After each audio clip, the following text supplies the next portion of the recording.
বাংলাদেশ জাতীয়তাবাদী দল বিএনপি এই রিফর্মগুলো, এই যে যত রিফর্ম নিয়ে কথা হচ্ছে, এই প্রস্তাবনাগুলো জাতির সামনে আজকে থেকে প্রায় 2.5 বছর আগে বাংলাদেশ জাতীয়তাবাদী দল জাতির সামনে উপস্থাপন করেছিল।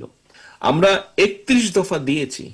আজকে এই মুহূর্তে দেশে রিফর্ম নিয়ে অনেক কথা হয়েছে, অনেক আলোচনা হয়েছে। বর্তমান অন্তর্বর্তীকালীন সরকার রিফর্ম কমিটি গঠন করেছে, বিভিন্ন রাজনৈতিক দল গিয়েছে, তারা তাদের প্রস্তাবনা দিয়েছে। সম্মানিত কাউন্সিলর বৃন্দ, উপস্থিত অতিথিবৃন্দ, সভাপতি সাহেব, নিশ্চয়ই আপনাদের প্রত্যেকের মনে আছে বাংলাদেশ জাতীয়তাবাদী দল বিএনপি এই রিফর্মগুলো, এই যে যত রিফর্ম নিয়ে কথা হচ্ছে, এই প্রস্তাবনাগুলো জাতির সামনে আজকে থেকে প্রায় 2.5 বছর আগে বাংলাদেশ জাতীয়তাবাদী দল জাতির সামনে উপস্থাপন করেছিল।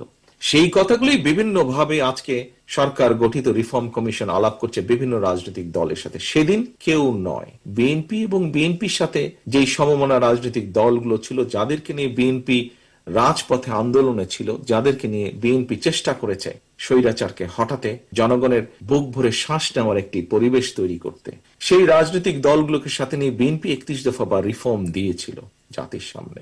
আজকে নেতৃবৃন্দ, কাউন্সিলর বৃন্দ, আপনাদের এবং আপনাদের মাধ্যমে বাংলাদেশি জাতীয়তাবাদে বিশ্বাসী যত ডাক্তার সমাজের, চিকিৎসক সমাজের যত সদস্য আছেন, সবার কাছে আমার একটি চাওয়া আছে। চাওয়াটি হচ্ছে, আমাদেরকে যদি শুধু স্বাস্থ্য খাতের ব্যাপারে আমরা 31 দফায় যা বলেছি সেটাকেও যদি আমাদেরকে বাস্তবায়ন করতে হয়, তাহলে ইনশাল্লাহ জনগণের সমর্থন নিয়ে আমরা সরকার গঠনে সক্ষম হলে আমাদের আপনাদের সকলের সহযোগিতা প্রয়োজন এই 31 দফার বাস্তবায়ন, এবং সেই সাথে অবশ্যই 31 দফার ভিতরে যে চিকিৎসা সংক্রান্ত যেই দফাটি আছে, চিকিৎসা ক্ষেত্রে যেই দফাটি আছে, সেটিকে বাস্তবায়ন করার জন্য। কারণ শুধুমাত্র সরকার, শুধুমাত্র আমাদের দলের সংসদ সদস্য অথবা শুধুমাত্র আমাদের নেতৃবৃন্দের দ্বারা সম্ভব নয় 31 দফা বা 31 দফার ভিতরে যে চিকিৎসা সংক্রান্ত দফাটি আছে সেটিকে বাস্তবায়ন করা।